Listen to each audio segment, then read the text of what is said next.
how do we begin to think about diversity of religions in the context of a conviction in our own?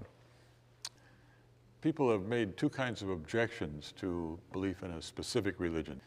One of them is a, broadly speaking, moral objection, that there's something immoral in believing a certain proposition when you know that a lot of other people don't believe that.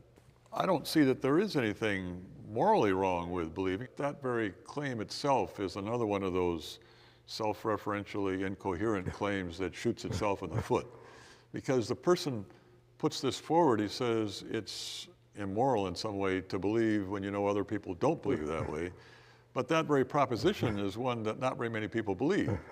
So he himself is doing just exactly what he himself is condemning. The second suggestion is that if you know there are other people who don't believe the way you do on this topic, and you'd think also that you can't convince them, then there's something irrational in your continuing to believe the same way.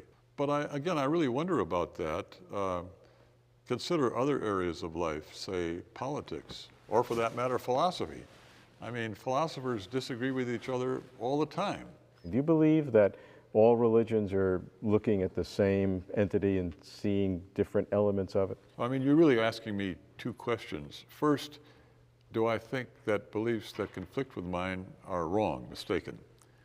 Well, of course I do. I mean, it can't be that they're both right if they're in conflict, you know. On the second one, could it be that all religions are sort of like groping after the same reality? I mean, if you take the most prevalent religions, Christianity, Islam, Judaism, Hinduism, in all of these religions, there is something like God.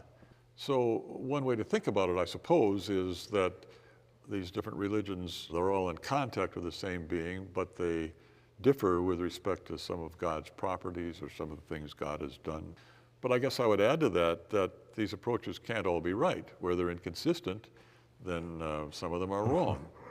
And I guess as a Christian, I'd have to say beliefs that are in conflict with Christian belief are mistaken.